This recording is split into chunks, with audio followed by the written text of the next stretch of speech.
Hello, welcome back to actual play. We're in the middle of being attacked by some giant six-mouthed beast, so that's all you need to know. Here we go. It says job rescue Malfin from a Ketty. I don't think we're rescuing him anymore. I've rethought what we're doing here. Really, along the way, aren't we rescuing ourselves? I mean, yes, we're rescuing ourselves. Thank you. All right, in character. This giant 8-limbed cat-like monstrosity is indeed the very famed Grand Fereniki. It is a terrifying large beast that howls and is like the alpha predator of this planet. So it's leaping at your crew. What are you folks doing? Well, I feel like Dipper is definitely in front, right? As soon as the rumbling starts. Yeah. And I think we see Dipper in like their, I'm calling it like the gorilla lion cougar frame, which is like very broad-shouldered, big, meaty, like melee fists and like sort of probably like shorter legs and just like a very ferocious like chest. And I think like I don't think like Dipper roars as such, but like the sort of electroplasmic blue, but like between all of their paneling sort of like starts to flicker as if it's like yelling and like sort of glows like a lot brighter as it faces down this thing. If I can take an action, I know what the action looks like too. I think like it's a cutback. It's like a very reminiscent of the ship's like grappling technology. I think like we get the gorilla fists like out this way and like it's like grapple these huge fists at this thing. Before I can love that. That's so cool. All right, so let me get this straight. Dipper, who is not small, so your large frame is like what, bigger than a human? Oh yeah, I think it's like Dipper's like sort of regular frame height is like 5'8". This is like way like sort of car-sized 7 frame. foot. You got this like feline / gorilla kind of motif going on with your multiple limbs and stuff. Heck yeah. Awesome. But like you do understand that this thing is bigger than a bus. So yeah, you've got about 1.5 tons of beastie coming at you. So I feel like this is a desperate situation. Like you could get seriously wrecked here. Excellent. Yeah. So as a point of note, it sounds like you're attempting to scrap with a Grand Fereniki. Heck yeah, I am. Okay. Just checking. So I'm going to say that this is desperate limited because it is. Yeah, go ahead. Can I assist? Absolutely. Yeah. Yay. So in the background, we see Dipper just like charge forwards, in this massive frame, and I think Cyan just goes, "Oh shit!" So he's obviously wearing his official spacesuit, the same one that we saw with like the purple paneling and the gold lines and the red mohawk down the back. So we just see him like reach over back behind him, and he pulls out the heavy blaster, like underslung, and just like slow-mo as Dipper is churning up the earth, like he pulls the trigger. Yeah. Awesome. So spend distress. Dipper, you're gonna get +1d. Excellent.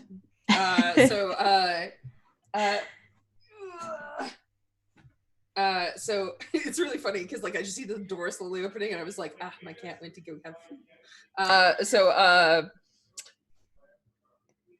Do you want to push? Do you want to spin gambits? What is this?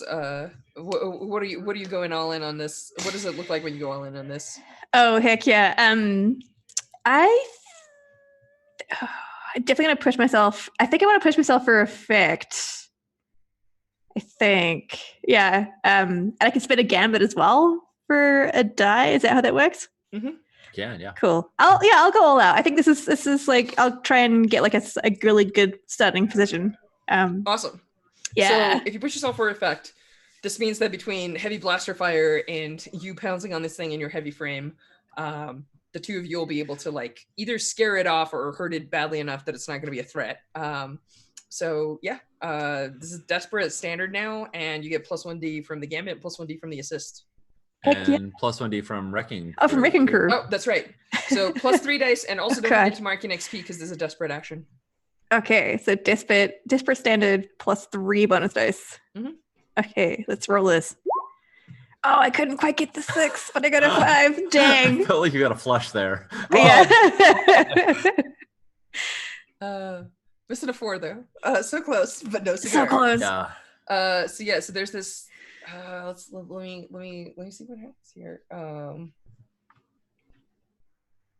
Yeah, I dig it. I think that you go in, right, and what does this look like? I think that the consequence is going to be that you're going to take harm, right? Like you're engaging in combat with a Grand Fariniki. That's not good. But like, yeah, what does this look like? So I think like the intended effect was to much the same as sort of grapple and then like sort of swing around to like get on top of it or something to like have a better vantage point for going at its core parts wherever they're contained. So I think it's like sort of aim fists out, sort of like the fists go forward. There's like this sort of grapple tether like towards them. I think it sort of like comes around. Like, is it like a grapple hug? Awesome. Like, and the hands clasp themselves on top, right? Nice. Yeah, totally. Yeah. And can you pivot on the lines? Like there's like lines. Can you like tighten one and slack another so you can like spin around behind it, get on its neck? And oh yeah, heck yeah, that's totally what happens. Like the middle fingers like sort of crunch down a bit to sort of really get a good grip as like velocity carries me around kind of thing.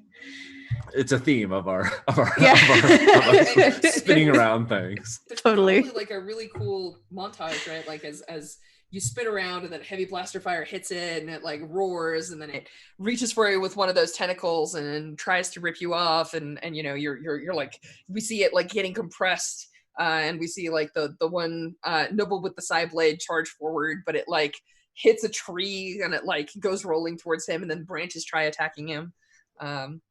Yeah, so I think that there's probably like a scramble exactly like you're describing, and just somewhere in it there's like a moment where it manages to like land on you and get a hold of one of your arms, and it just like literally rips it like right off the frame.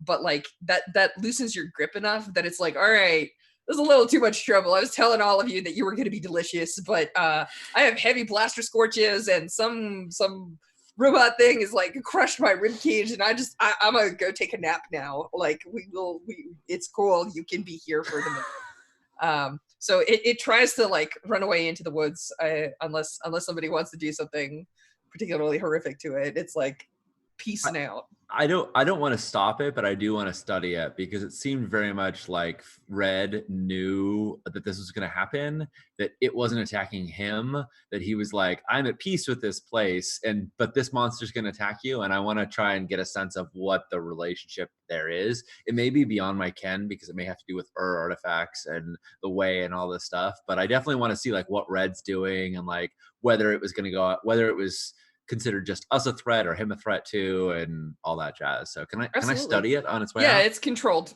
So go ahead and give me a. Well, actually, you know what? No, why don't you just do a gather information? Yeah, sounds study. Good. But before you do that, let me just finish with the consequence here so that we are clear. I think there is a like you're going to take the equivalent of level 3 harm. And your like and what I'm actually going to say is that your heavy frame is so badly damaged that you're probably going to have to visit the ghost ship in order to get it completely fixed because there's some parts that are missing.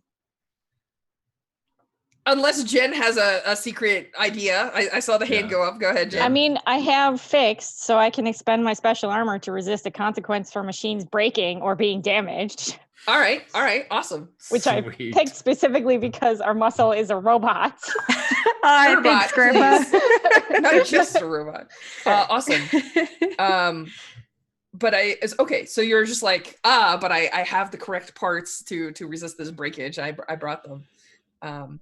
So there's actually probably a moment where, so Jen, as you're getting the parts ready to just like fix this right on the spot, which.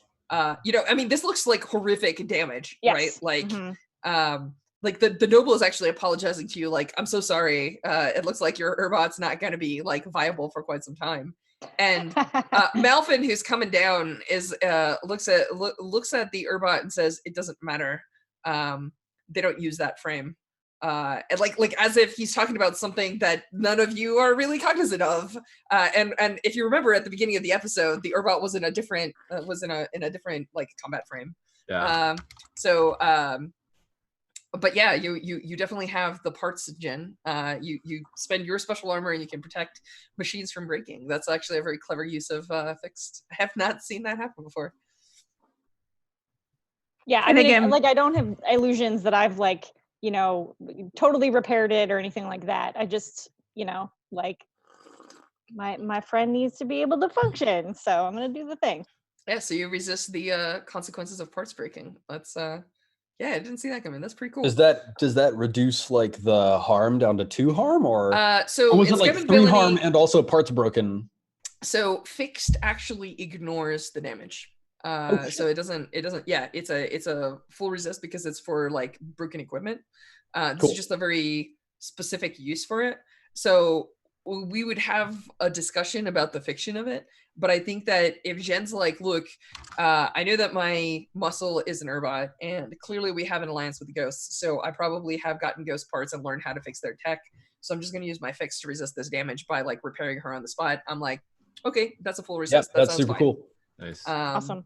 So like, if we were to like do a bunch of scenes, like it may not work, you know, again, or you would need to we discuss how the fiction works, because that's the primary motivator. And in general, in Blades, so Scum and Villainy is a little bit different than Band of Blades. And Band of Blades is always like a hard one, but Scum and Villainy is space opera, and so people are able to resist much larger quantities of damage if it's appropriate. So if you as a crew are fighting people that are on equal footing, then a lot of your resists are going to be for more levels of harm. But if you're fighting somebody who's a very strong opponent, it might be only 1 level of harm. So so that's how it works. All right, cool. So I think that there's this awesome fight scene. Like there's this, you know, the Urbot fights the Grand Phalaniki, and there's all the grapple orbs and everything, and then there's the damage, and Jen's repairing the damage. Do any of you want to do anything else? I think Malfin is probably talking to his group, and you know, his group is like, great, so you've clearly retrieved what needs to be retrieved. And Malfin's like, I'm afraid I'm gonna have to bid you adieu. How? Go ahead. What is the chip doing? Oh, it's clearly indicating that the guy is the guy, yeah, right? Okay, like, yeah, that's what I he's thought. like 5 feet from you. The chip is like, yeah, I'm looking as fast as I can. So, yeah, right? Yeah, he seemed just all too calm about this. Like, unfortunately, and like he knew this was gonna happen. So, how do you spell Phalaniki? F-A? PH. PH? Yeah, I'll put it in Twitch chat here. Yeah, so I'm going to go forth with that, trying to study the link between the Grand Phalaniki and Malfin. So let's see how that goes. Nice. All right. Instructor pulls it off. Ooh, wow, 1 die too. Studied the crap out of that thing. Studied the crap. Yeah, I was just like, this is not by chance. This isn't an accident. He knows what's going on here. All right, cool. So I'm going to tell you something neat, which is way sensitivity, like the ability to sense the way and stuff like that, is one of the things that you can do with attune. Is you can attune to non-sentient animals, right? Because like humans can't talk to a dog, but with the way you can sense what the dog wants and communicate to it to a certain extent, right? Like this is the whole, like, you stare at the horse stares at you, you stare at the horse, it decides to let you ride it kind of thing, right? And one of the things is that the Grand Phalaniki is basically like the alpha predator of the planet, but it is also kind of the steward of the planet. So it is way sensitive. It is able to attune itself, and it communicates. That's how it knows that areas in its domain are in danger, and consequently, it's attracted to areas of very strong way energy. Apparently, that's like where they make their homes. It's where they have their kittens. I don't know what the Grand Phalaniki small babies are called. fairies. I don't know. I've got nothing. So yeah, it definitely thinks of this ruin as its basically like nest, right? Like it's And it seems, again, not knowing the way, but being certainly familiar with the sort of Scion's brand of the hegemonies, being at least familiar with it on an academic level. It seems like Malclaith had sort of attuned himself to be part of it. Is it correct that the Fariniki did not consider him a threat, was not trying to wipe him out, or was it going after all of us equally? I'm sorry, are you talking about the pirate? Because Malclaith is a different thing. Sorry, not Malclaith, Malfin. That's, yeah, okay. I just get names. Malclaith is the noble house. Yes. Ritama Malclaith is the governor of the sector, and I was like, he's not here. No, okay, sorry, Malfin. No, that's cool. Yeah, it's you would guess that you would guess that Malfin has attuned to the local area or done something with like the way energies in the area. It's a good guess. Cool. Hey, buddy. Awesome. Yeah. I see Mr. Lumpkin also has a black kitty. It's kitty time. All right. Kitty time. All right, awesome. And this is the kitty part of the show. Do you have any other questions? Like, you got a 6. I'll give you good information. I try to give you something honest here, but yeah, are we good? Do you feel like that's enough? We're good. Do I get the sense? I think this is still a follow up to that question. Is he going to resist wanting to leave this place? Is that attunement like this is my new home? Okay, cool. No, he's as a matter of fact very ready to leave this place. And you get the sense that he's almost like waiting for you folks, which is weird because you got the job. So by the way, it takes like 2 weeks to fly out to a gate from like an inner system planet because all of the gates between systems are actually outside of the radius of the planetary rings that are inside it for the most part. So it takes like it takes a week to get out there, and then it takes like 2 weeks to fly through the Iota system, and then it takes like another week to land on a Ketty. So like you folks are like 5 weeks out from this dude. And he seems like he's been chilling here for the better part of like a month and a half, but he seems like he's waiting for you. You have no idea where he's gotten his food. Maybe he's just subsisting on carnivorous olives. But yeah, he seems to have been waiting and patiently and is like, oh, thank goodness, it is time to go. Yeah. So I think in that case, that whispers like, assuming that when we see Ula put Dipper back together, like almost as quickly as we walked out, it's just like, all right, I think we're ready. Let's continue this, and it's like it basically like kind of ushering everybody let's turn around and get out of here. I'm sorry, Twitch chat's amazing. Somebody pointed out that clearly the Grand Fariniki's kits are called small Fariniki's.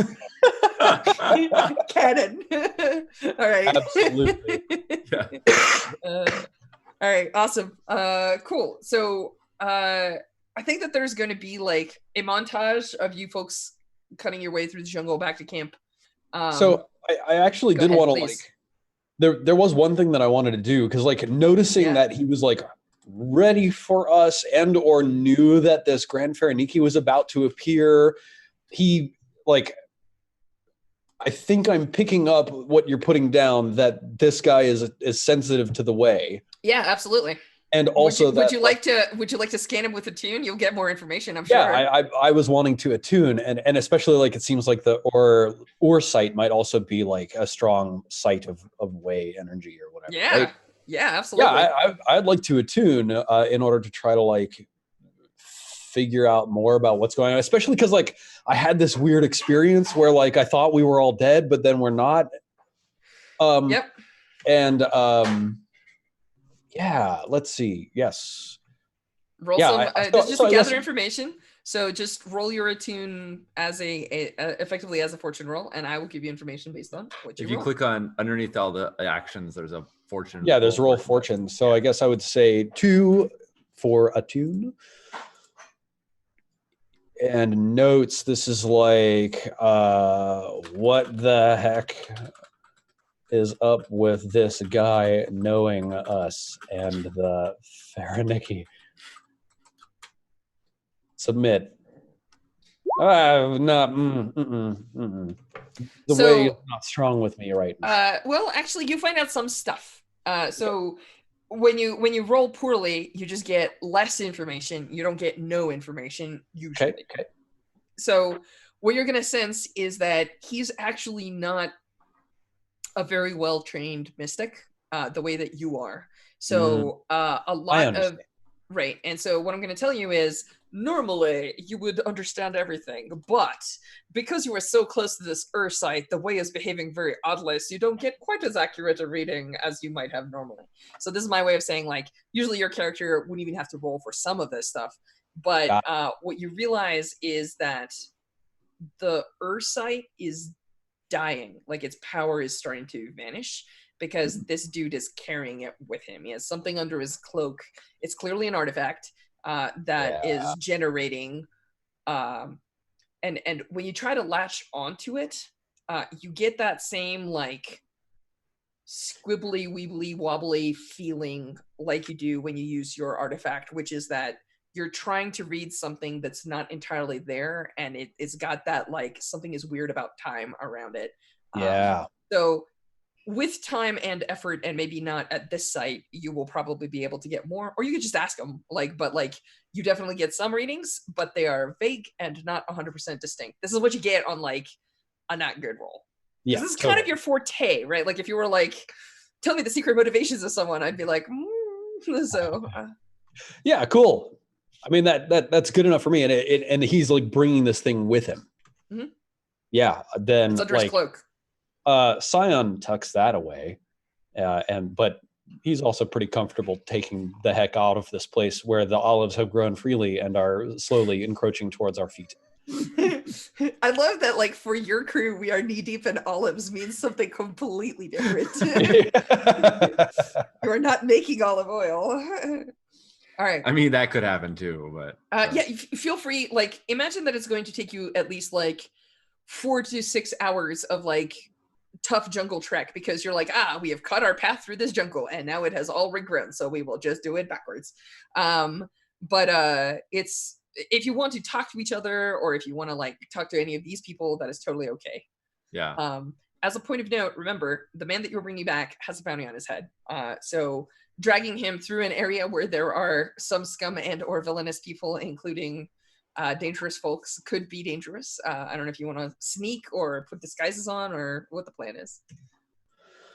I mean, out here, right? Like, as long as we're in the jungle, the chance of bumping into people is probably nil. It's as soon as we get back to the station, right? It's when we when we get past through the flamethrower lines that we're in danger. Yeah, I mean, in danger of being found by other bounty hunters. Does anybody try to tell him like, hey, we're like, he's coming along as if he understands the plan, but so far nobody's actually been like, P.S. we've been sent to take you to Cove. Like, just tell him that. I assume that as we're taking him back through the jungle, one of us, maybe even Scion, is like, hey, we've been sent here to collect you. Banshee really wants to speak with you. She wants us to bring you to what's the name of the core? The Cove. The Cove. Yeah, she wants us to bring you to the Cove. And also, by the way, it's going to be hot. As Scion is saying that, I just hold up the chip by way of explaining. Nice. I think he looks at Scion and Ula, right? And he just says, I know. And he gives this like very long expressive sigh. Do we know when she marooned him? Was it? Oh, it was years ago. It was a couple years ago. Yeah. Not like dozens, but like 2. Yeah. And he wasn't marooned here, right? He was marooned. It was a moon. He somehow he got off. And it's essentially like you get you can ask him about that if you want. I don't know.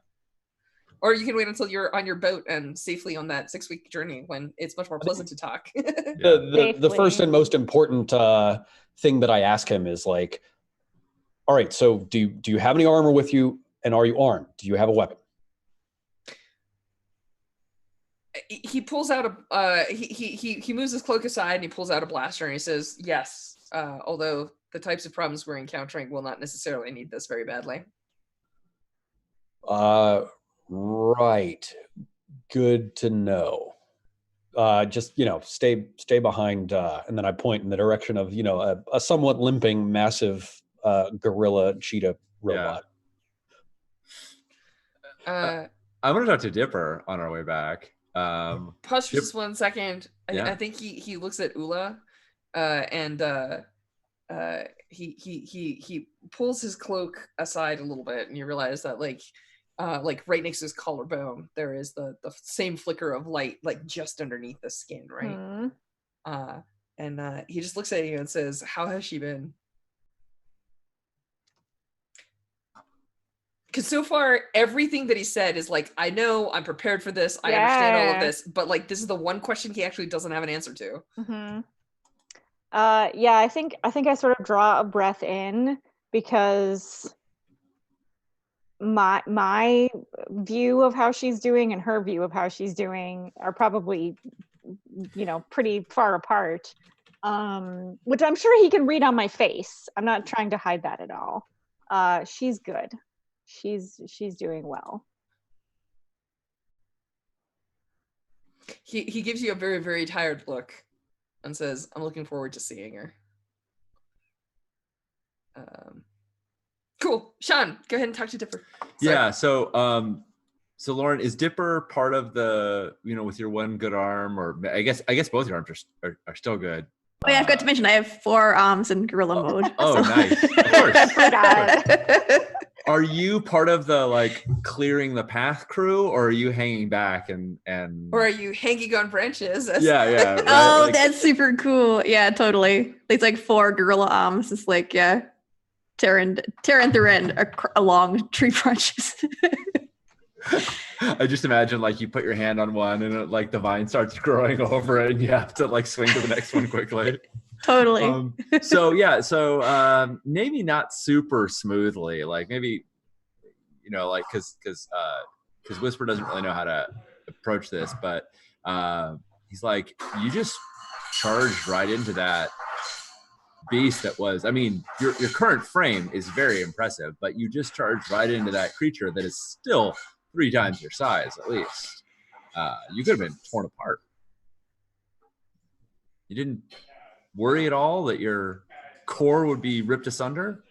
It's the closest thing that Whisper can think of to dying, right? I mean, that's the equivalent. I think Dipper like sort of flicks some vines off of like their hand, and you see like their stormy eyes like flicker as they sort of process the question and the intent behind it, and then like their own response. And then I think like shrugs, we sort of see like all the 4 arms sort of like ripple with each like shrug. And they say, when presented with that amount of force against people that I am companioned with,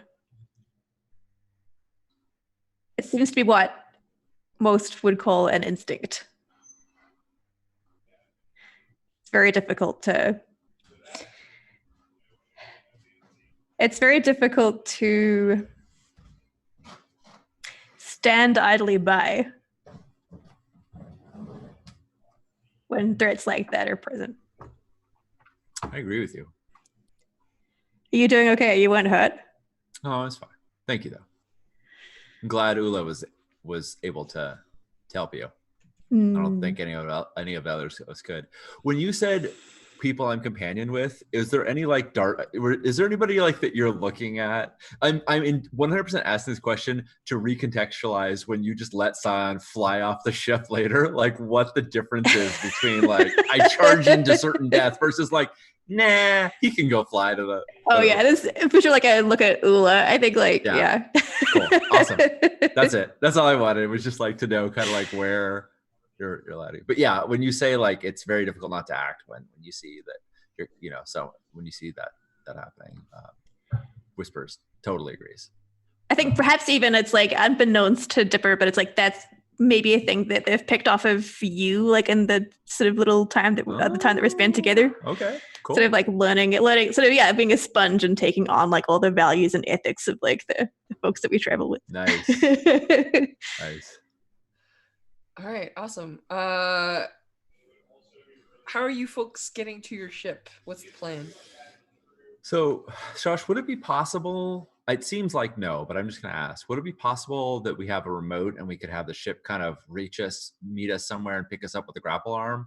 Or is that because of the planet, just like it would get eaten by vines? No, on I the think way? it's fine. It's going to be a helm roll, but like so there's a couple of things that so remote no, but it could easily be that you and the noble entourage and the noble person go in and you just bring the ship out and grab people out of the jungle and Yeah, I was gonna suggest we kind of hang out. Like I can hang out with Kuzco and Mhm. this guy, and We could And- also have like flashback to like swaying with some people to like let us in on the sly and like slip us to the ship without needing to go through proper registers or whatever. done. One stress flashback. Your bartender friend can totally open Oh, a side nice. door for you if you want. I'll take that stress because I have like the sway. So like yeah, Done. that's totally a thing I would have done. Very So cool. so we approach the wall. We see people saying their goodbyes. The nobleman and his entourage are going to go in. You have a brief discussion with him about like this is a sensitive topic, and he's like, "Well, I'm not going to ask too many questions. This dude has saved my life several times. I think I owe him this much." And so yeah, we see and it like flashes back, and you're talking to the guy, and you shake his hand, and then we see the guy like opening the door, and you guys get aboard your ship. Yeah, that sounds Is fine. there not like in like the like cred scale of like huge coin, but is there, I'm just wondering, Steven, is Sion the kind of person that is there like passing some coin or some cred across the bar to do this, or Yeah, I is this mean, just like I'm certain that it's like, you know, hey, we've been good customers, kind of implicitly, like we bought a whole bunch of beers, like here, like the next round for the bar's on us. Just like make sure that, you know, this part goes smooth for us, right? we'll bring you back some olives. oh man, jungle olives? I Fresh. think there's so I think that Sion negotiates the deal no problem, but I have a feeling that this guy almost thinks that what you're trying to do is kind of hilarious. Because like he would do it for Sasha without asking questions, so he's gonna do this regardless, but you're like trying to convince him that it's because you bought a couple of beers that he should like risk imprisonment in like an imperial prison. He's like, oh, you're so cute. So, but he's like, oh yeah, sure, I'll do this for you. One round of beers, damn, that's generous. So, like Nice. pat.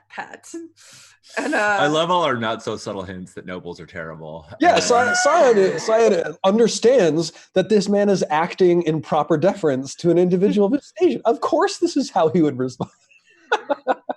it's amazing. Yeah. So that totally happens. Awesome. Are you folks doing anything during the trip back to Rin? Because like you have to jump 2 systems. Acadia's in a system that connects to Iota, and then Iota connects to Rin, and Rin is where the cove is. Sion's feeling really weirded out about like Yeah.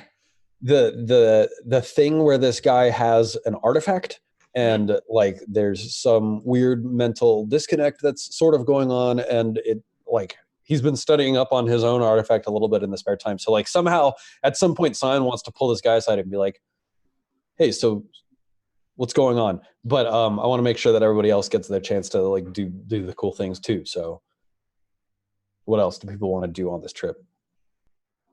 I mean, I was gonna make a joke that Ula was gonna ask if Whisper wants to share my hammock because mine's the only bed on the ship. oh, nice. Yes. Right. So it's Mostly weeks. just to make him uncomfortable because Yeah, I know it's gonna make him right. uncomfortable. Well, so I totally want to have that scene. So It's just hilarious. as a point of note, this is actually fairly traditional. It's the way that ships travel in this universe is there are these these paths that the Starsmiths Guild puts like buoys on, and you activate your jump drive to like phase into one of these like highways, right? And so like as you travel down one of these way lines, they go for like they don't always go from point A to point B where you need to travel, right? So usually what happens is you'll exit a way line and then fly through normal space like a little bit and then enter another one and kind of like move very quickly. So in these entrances and exits, there are these large floating space stations that the Starsmiths Guild maintains, and they're basically like slightly fancy truck stops. So like there are places to refuel your ship. There's usually some like restaurants and conveniences, and there's usually hotels. So spaceships in this universe are not space stations. You're not supposed to live on them. They're more like a really nice bus or something, right? So like you're on them, they can be comfortable, but not every spaceship is designed to have quarters because you're expected to just like be on a road trip for a week. So like you rent a hotel room and sleep there, because if you can afford a spaceship, you can also afford a hotel room, or your space lane that you're transferring goods for will, or whatever. So most spaceships don't necessarily have crew quarters. It's just very common in the fiction that we're used to. So if you are not sleeping on the ship, that's not actually that bizarre. It's kind of expected. So just laying that out there. Yeah, I like the idea that maybe in this case we have been using those, but because we're sort of in a rush to get back to Rin and we have this sort of dangerous cargo, we're pushing it a little bit. Yep. And I think, Jen, is it okay if I say like you find Whisper in the cockpit and he's definitely been sleeping. Like the ship's on autopilot, right? Like, we didn't do it. And he's definitely sleeping, and he's got like this crook in his neck, and he's like, oh God, these, because it's currently like the chairs are, you can sleep in them, but they're not comfortable. And so yeah, he's sort of like working out this crook in his neck. Not quite grumbling that there's no beds in this thing, but like Do I get the impression that you've grumbled about the no beds to everybody else, but you don't do it to me? Yes, 100%. Yeah, I think I've actually brought you one of my terrible cheap space whiskeys. So I have two like tin cups or something. Nice. Oh, I love it. Yeah. Yeah, I'm very happy to drink cheap space whiskey. Yep. And I think that you're going to talk to me about like the mission or whatever. I'm expecting or like how you've been piloting this ship and how right. Like if your fault the engine's caught on fire. Well, they yeah, right. They always catch on fire. Yeah, I'm like, we shouldn't have passed that last station. I need a place to rest my head, and these cheap stations are not doing the trick. And I know we're on a tight schedule, but we should have paid to dock and get some real rest. I could use a pod, like, because I'm imagining a lot of these things like you get in like these tiny little pods that you rent by the hour. Like, I would marry a pod right now. And she gets this huge grin on her face. And she says, oh, you know what? I forgot to tell you guys this. There's actually a really comfortable bed on the ship. Simon's like, yes, you forgot to tell us that. Yeah. Oh, I'm sorry. It's mine in the engine room. Oh. But you're welcome to it if you're interested. And he's got the whiskey, and he's like, no, I've been getting used to the chair. No,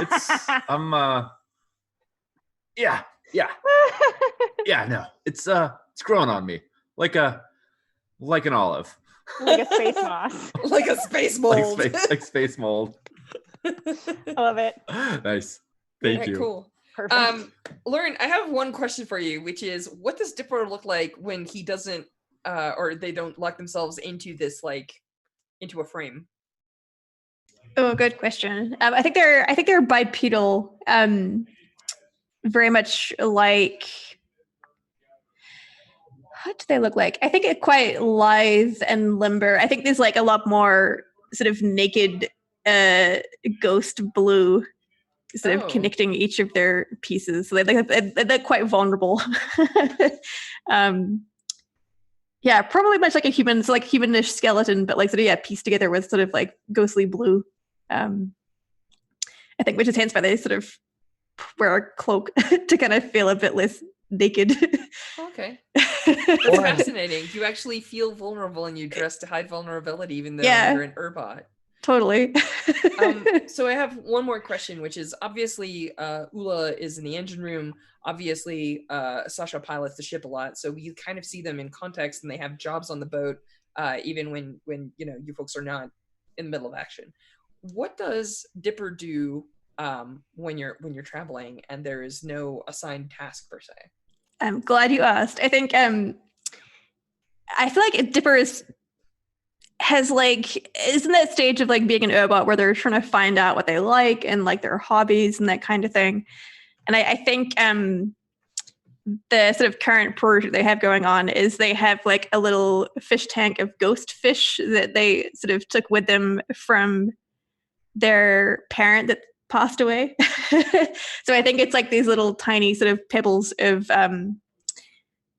ghost technology that sort of have little hologram like weird fish that sort of float in this tank, and they're kind of tending to that. I'd be like tuning one of them up and then sort of like put it back in, and then it sort of unfurls like a snitch or something and then just sort of like swims around the tank.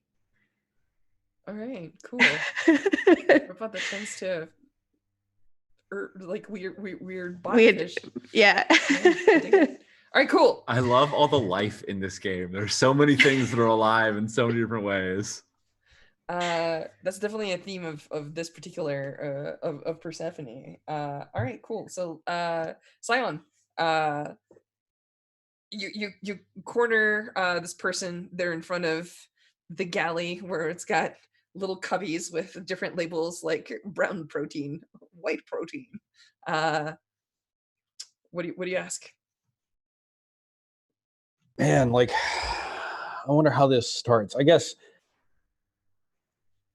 we've been like establishing a rapport a little bit over the few days we've been on the ship together. So it's not like I'm just straight up like, hey man, tell me about your thing. It's more like maybe I actually open my, like, I've got some text of, or urology, right?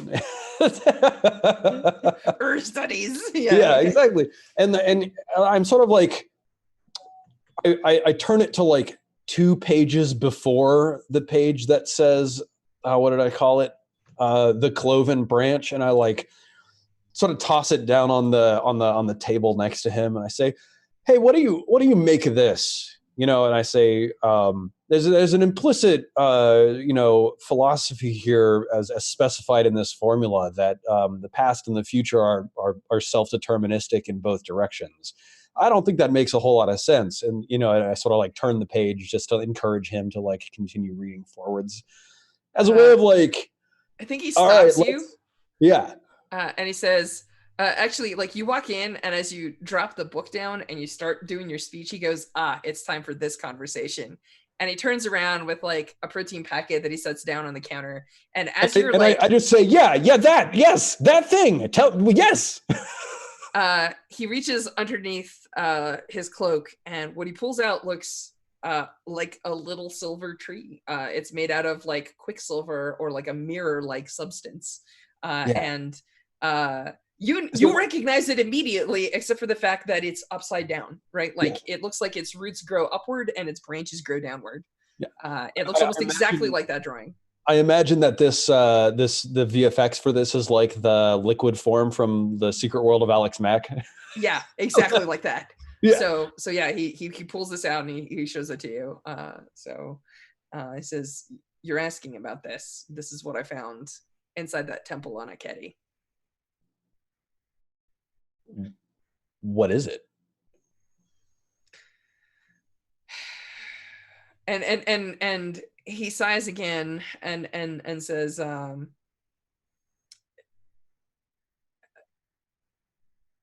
actually, give me a small fact about yourself that nobody else should know on the ship, or that you haven't told someone, like he should be able to know.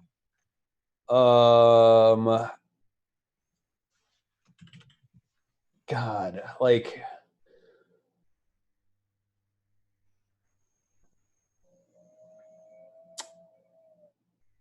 it's got to be something shitty. Like when I was young, I like was in a room alone with like my younger brother, who were like we were having like, lessons or something like that. And I punched myself in the nose and I like went and tattled on him as like punching me. Yep. Yeah. So I think he sighs and says, I'm about to tell you something, and the reason that I'm able to tell you this is because it's something that you told me to prove to you that this is how this works. And he tells you that story. Yeah. And he says, this thing allows me to try again, and he makes like a loop direction with a finger, and he says, we keep getting closer and closer to Cove, but the last time we got nailed by a ship. So Concordance cannon. yes. How do you know that? Nobody else remembers anything except me.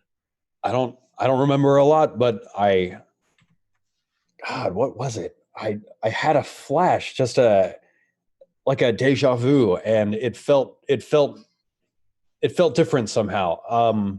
Listen, here, have I ever told you about this? And then like I go like, to some cupboard or something, like rummage through it, like it's super like disorganized and there's junk everywhere, and I just like pull out a like pink crystal tree that looks exactly the same, to the point where like it's eerily exactly the same. It's two snowflakes that are identical. This can never happen except with technology. So he looks at it and he says, actually, you've never shown me that before. Okay. Well, God. My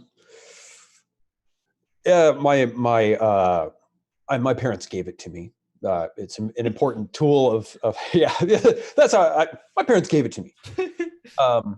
It's an important tool of hanging out with your friends.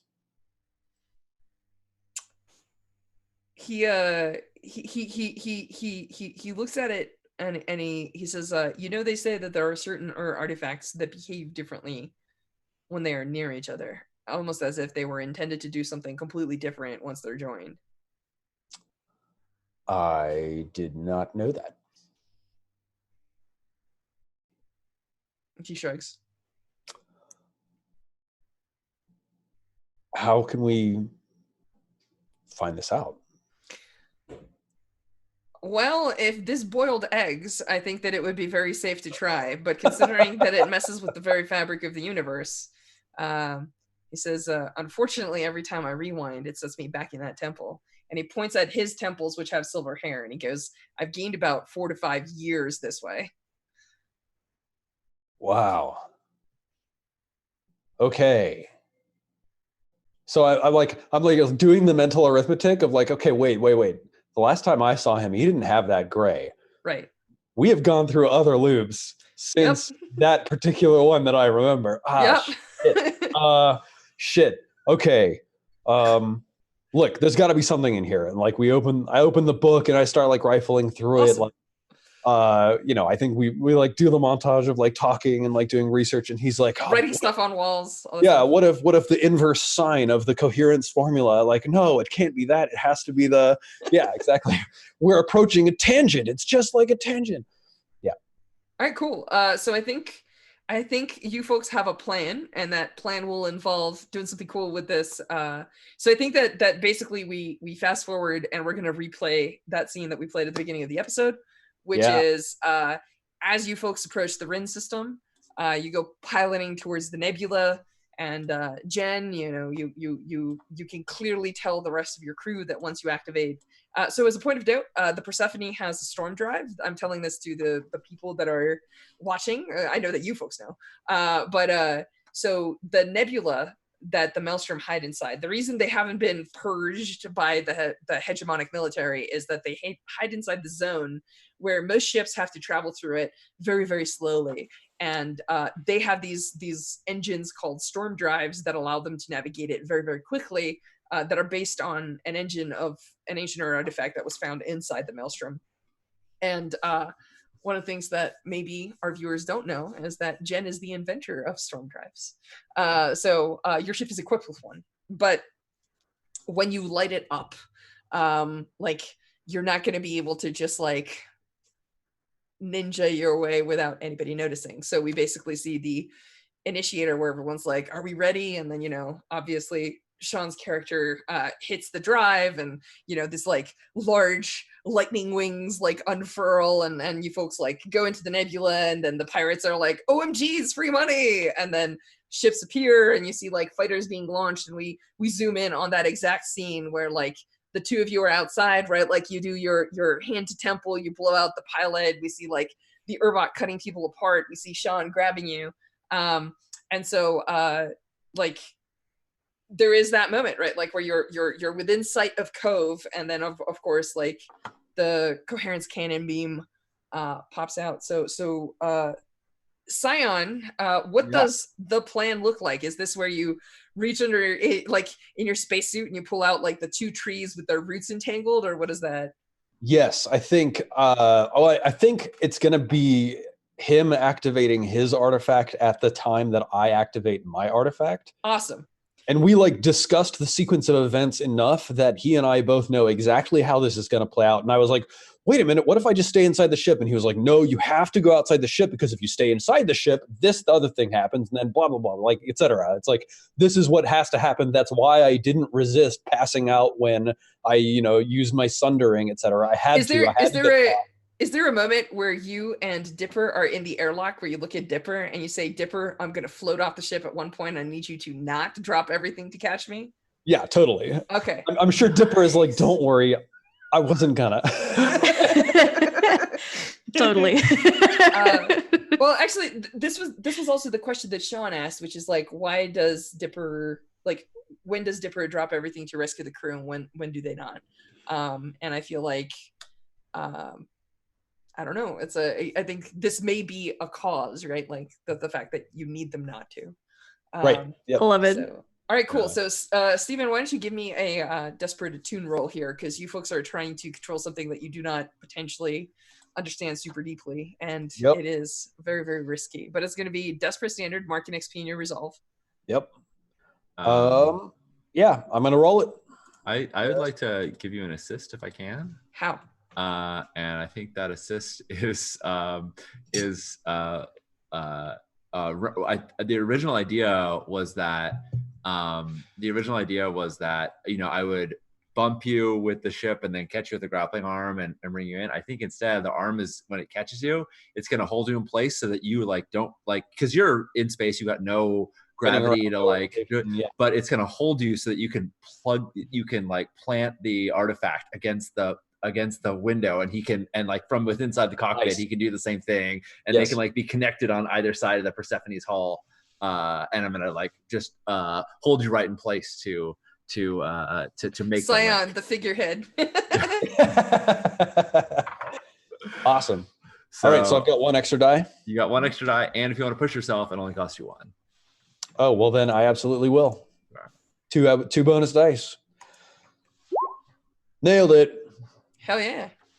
Nice. So I think that there is a moment the coherence cannon fires, and at the same time, so let's talk about your artifact. Stephen, what does it look like when your artifact activates?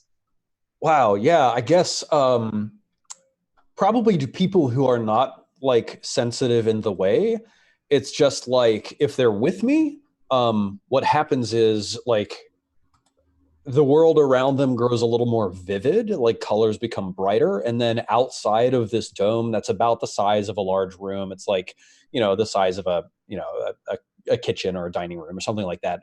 Outside of that, everything goes black and white.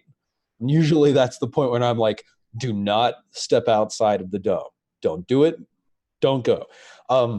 If you're outside of the dome and you see me activate this thing, it's just like, I pick up the thing and then it's suddenly back in my pocket, and that's all you see. To people who are sensitive in the way, there's like actually this like crystalline lattice branch work that grows out in order to like create this dome and surround us in glowing branches of way energy. So I think what happens is very unique, which is that your dome inverts. Both of the trees grow out their branches. It is much bigger than you're used to, right? Like it's no longer the size of a small room. It like actually encapsulates a lot more of the ship. And there is this intertwining of the different branches inside of your way sight. And what it does is it inverts the dome in a fashion where it actually locks your ship inside time. So the coherence cannon hits it, goes right through it, and everything that is time locked is unaffected because time doesn't pass for it. So you folks are floating forward inside this bubble of protected time, and the coherence cannon cuts right through you and nothing happens. And then when the latticework collapses, you're free to pilot. So Sean, in the middle of this nonsense, would you like to give us a helm roll to see what kind of like whether you make it to the cove or whether you make it absolutely. to the cove? So our experience, that's Sion's experience of this whole thing. Yep. Does it feel like a blip for us, or do we experience a sort of timelessness? Okay. So we don't notice what's happening. I think so you know how like Sion takes it out and usually like there's just like a brief flash and then he's putting it in his pocket. It's exactly like that. Is there's a brief flash and then reality is back. The coherence cannon beam is way behind you and you folks are fine. Right. Awesome. Yeah, I think Whisper sort of snaps to. We look back again at the like glass that had spilled over and we see that there's like his medicine that he should have been taking before this whole like horrible thing happened that he never took, and it like slides off the counter. It slides off the edge of the dash, as it were. And I'm like, engines online, because at this point in the fiction, Ula has just gotten the engines fire put out. Yep. From his perspective, engines online, punching it, and yes, I'm gonna blast my way into the cove such that they're a larger ship, because the cove is all of these it's like ships. All interconnected. So we're totally gonna Millennium Falcon this thing, where I'm gonna like be weaving between them smaller ones so that they can't chase us.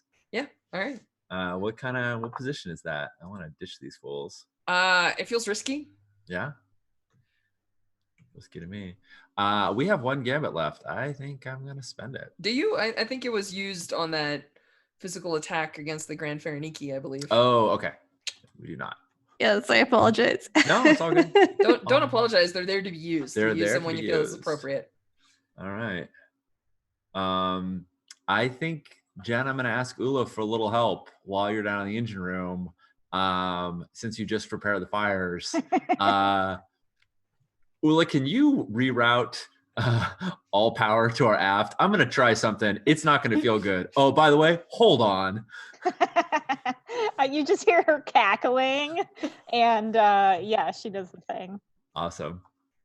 So Jen, you'll have to spend a stress. Yep. Sean, you get plus 1D. Cool. All right, if I can pull up Whisper, there we go. Okay. Helm, risky.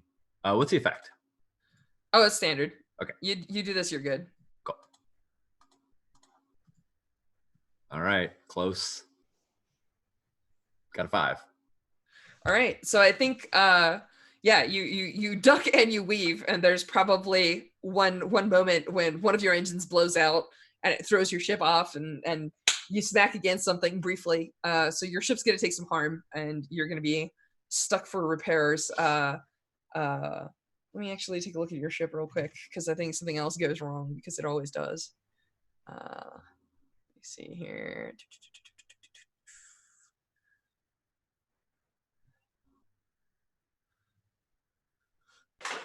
Like while you're flying fancy, I think Sion is shouting, "I hope you know what the hell you're doing, Whisper, because I'm still out here." Right. Yeah. You're absolutely like the arm still has you, but we're zipping and flying, and like I'm like, oh, I reach into the thing, pull the arm down so it doesn't, like, just barely doesn't cleave you off. Yep. Absolutely. Yeah. Actually, I think that's actually the part that's gonna come off. I think that there is a moment when you're gonna do this like tumbling sideways landing into the parking spot, but I think that your grappling arm is actually gonna get sheared off and separate, right? So like your ship is gonna go left, your grappling arm is gonna go right, and like it's gonna get cut. So you're not gonna like die here, Sion, but like yeah, it's an ugly moment where you're just like, oh no. And yeah, like there's that moment, and like the arm is grappling, and Actually, no. You know what? I'm going to leave you in peril here for a second. So Sean, you have managed to land the ship, but your ship has taken damage, which is to say that the grappling arm is sheared off. I do know that Dipper is still on the outside of his ship. Dipper, do you wanna save Scion now, or? Yeah, I like that idea. I think like maybe, gosh, I love being a sassy robot. Maybe there's like some like you get pinged over the comms, and it's like it's now a good time to save you. Say Scion, I know that you told me you didn't want to rescue, but exactly, yeah. No. I just shout, "Fuck yes!" And yeah, I'll go and save Scion. I'll like jet boost over there to. Awesome. What action would you like to use for that? Good question. I think this feels like a. Am I helming myself, or is this more of a scramble because like it's a? You tell me. Okay. Let's go for a scramble. Like maybe instead of dodging around debris and stuff, we're moving quite quickly. This feels like a risky standard. Like you can do it, but it's gonna be a little ugly. Heck yeah. I'll push myself. I think for a dice. Yeah, do it. That's a 5. So I think it's the same sort of scenario. I think that you managed to land on the arm, and we can see your plasma cutter like chopping one of the fingers off to free Scion. Mm-hmm. And I think this is like the standard effect where like the arm crashes into something and you leap off, and you protect Scion, but you're gonna take some harm if that's so you're gonna take so this is a risky action, which means you're gonna take 2 levels of harm, and what I'm gonna say is that like your thrusters are damaged. Oh, cool. Can I test that down? Can I resist this? Heck yeah. That's prowess resist. Heck yeah. How do you resist that? So like describe to me again, like so it's like stuff coming at me, or is it like just describe the type of I think that like when like it's that the arm has a lot of weight, right? Like it's ship sized and you people are people sized. And so like when you separate from the arm, the mass is still pulling you forward, so you're just gonna crash into the side of a ship. cool. It's not lethal, but it's not pleasant. It's a lot of impact force. Sweet. Well, I feel like I'm kind of like embracing Scion at this point, and I think like this normal friend that I have has kind of like like sort of shields. Yeah. So I actually sort of brace for impact. I think when like sort of the impact happens, it's like the same feathered effect of like this sort of wing shield. So do you have 2 stress remaining? I do. Awesome. So if you spend that, you'll also get a bonus die. I think we're just going to negate this, right? Because you've got your shield generator, and we're going to reduce the harm. And so what we're going to say is like you're going to take level 1 harm, superficial damage. Sweet. So you have, as opposed to rolling to resist, you just use the so it's one of power. her. So like one of the things that we did, I'm gonna show this briefly, is we made different frames that give her Xeno abilities because she's a muscle without the muscle core power. So one of the things is that her normal frame has a shield generator. She can spend 2 stress to generate like basically like an energy shield, and so Nice. so she's using that, and I'm like, instead of rolling, you can spend 2 stress, which is basically like a resistance roll that generates 2 stress, and we'll just test it down by 1. So that's the call for right now. So yes, cool. you're just gonna have superficial scrapes and bruises, and I think that there's probably so I don't know if you folks know this, but the Banshee Queen has a particular tradition, which is that as you folks deliver this person, the way that she pays people is she makes them kneel, and then she has people bring out cred chits inside big boxes, and she pours money on them. Yeah. Wow. So that's totally a thing that happens. And 8 creds is like, is give us the comparison for that. How much is that like in? So actually there's that's like a moderate ship system, right? It's enough to buy like a fighter craft. Yeah. So it's a lot. It's like 6 is for like a good job, 4 is like someone's being a little cheap. Like generally like 8 creds is a fair amount. Like a single cred is in the like 10K-ish rough like sector, but like it varies. Let me see if I have.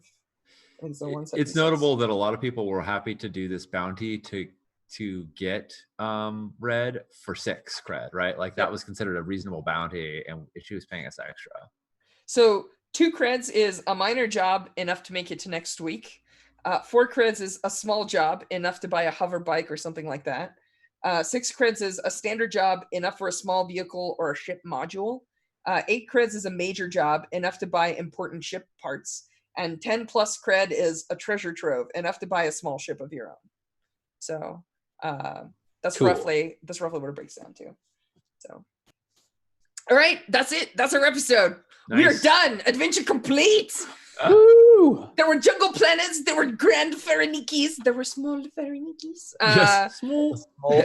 Yeah, and there were space battles. There were cool artifacts.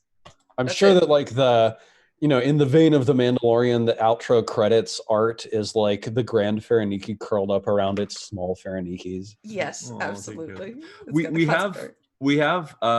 we have a bit more time if folks want to do downtime, or if we want to wrap here, we can I don't know if you want to introduce if you want to do the downtime stuff. Actually, we should probably just call it here. I should have.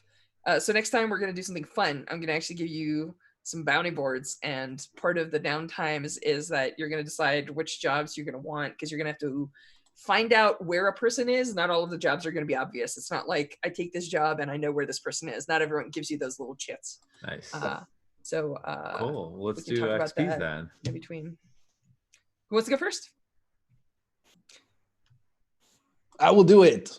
Go for it. Right. All right, let's see. I've already rolled 1 desperate action and resolve. I've already marked XP for that. Did I address a tough challenge with wisdom? No. But the way, yes, twice. So I'm going to mark 2 XP for that. Nice. Did I express my beliefs, drives, heritage, or background? I felt like I managed to express my heritage at least once meaningfully, being noble with the like bartender. Yep. I did I think struggle? also your being noble with the bartender, but also your background of like connecting with another noble and I did connect with another mystic. and another mystic as well. And I think like Yeah. your mystic training and like you knowing what he was all about. I mean, this is an opening episode. Everything right now is exposition. I think you did it twice. All right.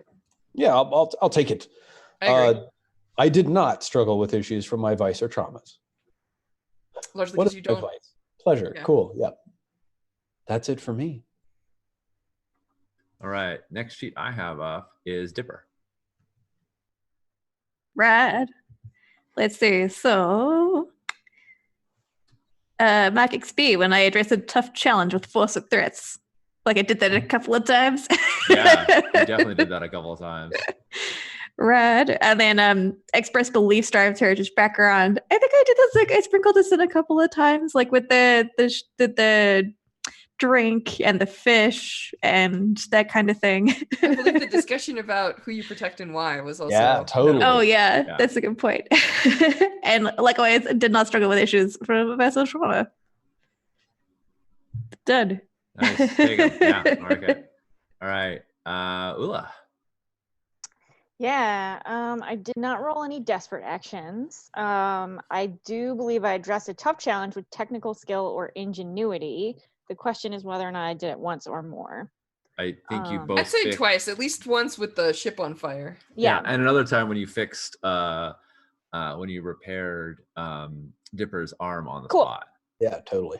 When you express your beliefs, drives, heritage, or background. I mean, you guys met my daughter, so Yes. Right. you know. That was a big thing.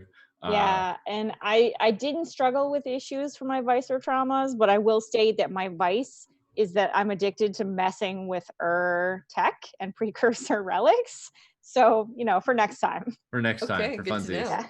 Yeah. I think you should mark 2 on background and drives, because our little scene of you making me Fair. uncomfy was a meaningful bit Okay, about cool. your personal drive.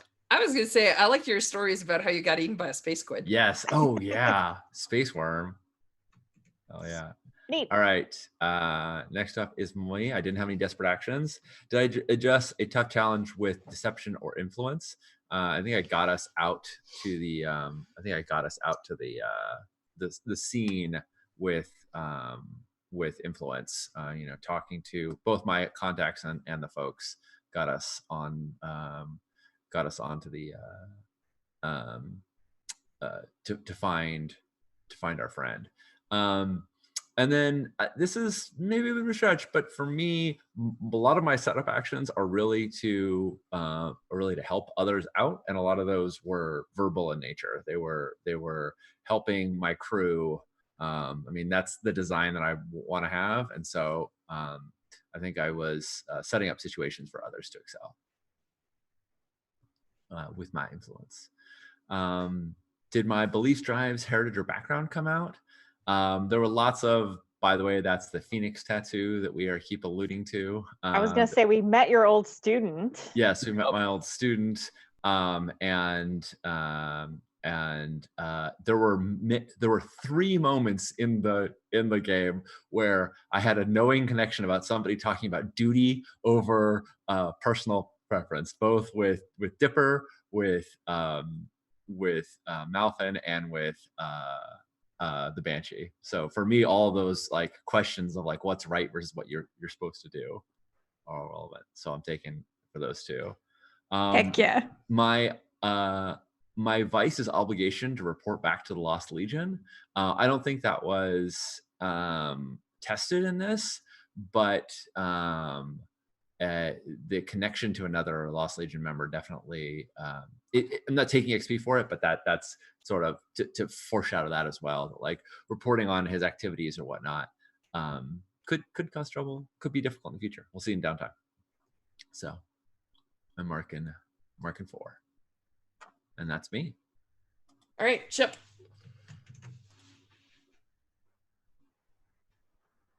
All right. Where is the ship XP on this sheet? There it is. Bottom right. Yeah. Did we execute a successful extraction operation or capture a bounty? Yes. I think we did. That's XP. Did we contend with challenges above our current station? The Maelstrom rank 3. So yeah. And I think the Faraniki is bigger than us as well. I was running it as a threat. Yeah. I was also going to ask, like, is the very nature of the time loop a challenge above our current station? But our reputation is unpredictable. Did we bolster our crew's reputation or develop a new one? Yeah, that's a good question. Do you folks feel like you bolstered your crew reputation or developed a new one? I mean, it's kind of challenging because it's the first time we've actually seen the crew in action at all, even though we know that we have done previous actions. Well, your reputation is to be unpredictable as a crew. So do you feel like you as a crew did plans that were unpredictable? I think the last and first scene of us, that flight, I think it represented some pretty wild. We used some sort of magic time thing that nobody else knows about, but we somehow had a concordance beam shot through us and was not affected. But also just like the hijinks on the outside of the ship, fighting them off and grappling around and swinging around to face them under the pilot. I think so. I think that was not what normal people expect when you're chasing down. The purpose of XP and Blaze is mostly to remind people of cool stuff that happened. If everyone can remember some cool stuff that happened that matches this, I feel like we're good. I was going to say, we brought the bounty in when everybody else was trying to also bring him in. So yeah, I think that helps our reputation. Yep. All right. Are we feeling 1 or 2 on that? I marked 1, but I don't know if you think that the unlikelihood of the bounty is makes sense. I feel like 2 is fine. I was going to say I vote for 2 because we had our scion as the masthead of our ship. Yep. That's pretty unpredictable. We arrive in dock with showed up at the cove. Half of our crew outside of the ship. I just realized that this is the one time where Malfin wasn't in the cockpit. Malfin was like sprinting for the back of the ship, and then the trees grew around the ship to create the bubble. Yep. Nice. Yeah. Did we express our goals, drives, inner conflict, or essential nature of the crew? I mean, I feel like obvious yes to like the essential nature of the crew. Yeah. Just because it was like when we got to meet everybody and see everybody's like interpersonal interactions, lots of cool stuff with Dipper and like a whole bunch of members of the crew, lots of cool stuff with you and me, lots of cool stuff with Grandma and her mom. Sorry, daughter. Yeah. Yeah. I also think I think we saw essentially. I also think we saw our inner conflicts of like, does Dipper rescue Scion before we Yep. knew the questions of why that might be, and also how does Whisper feel about Grandma making invitations? Cool. That leaves us almost full, or one tick away. All right, awesome.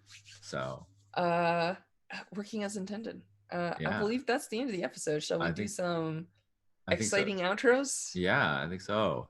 I'm Sean. Use he, him pronouns. You can find me at Sean Inner pretty much everywhere. We'll be back with this show in 2 weeks, but we'll be back in just a couple hours. Jen and I and a few other wonderful folks will be playing Heist with Ali Bastian.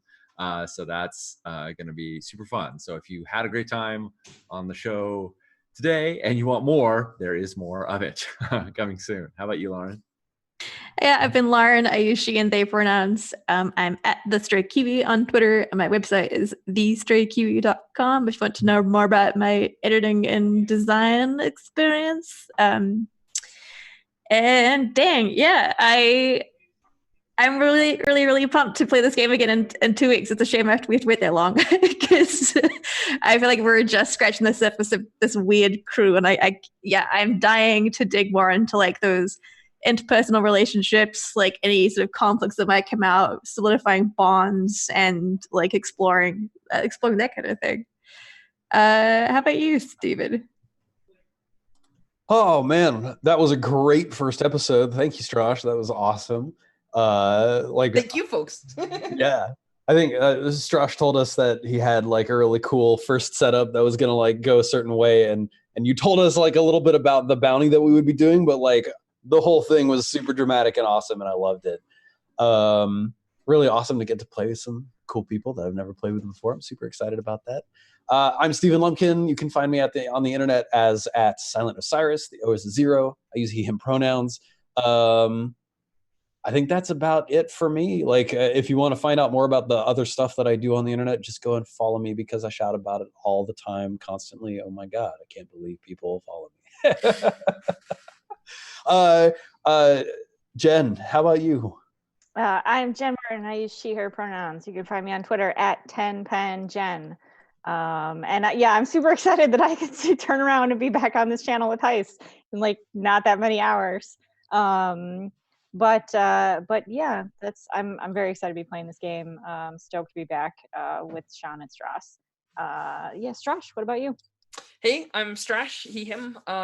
You can find me streaming here, and you can also find me on the Twitters at Strash A. I'm sure that there is a cool tag under my name because Sean's usually on top of that nonsense. Oh yeah. And you should, if you have not previously, you should check out this game, Scum and Villainy. It's pretty fun. It's some exciting space action adventures.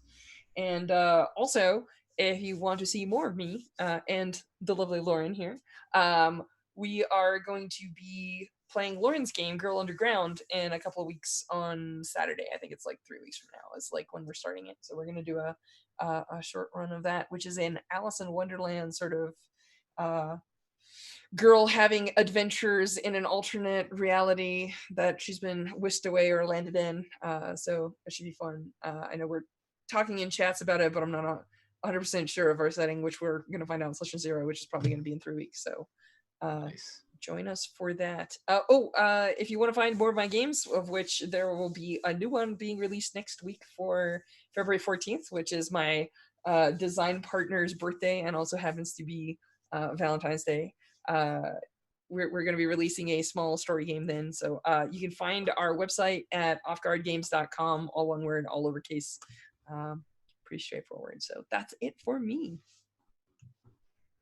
Fantastic. All right. Well, everybody, we will see you soon. Now it's time for Smooth outro.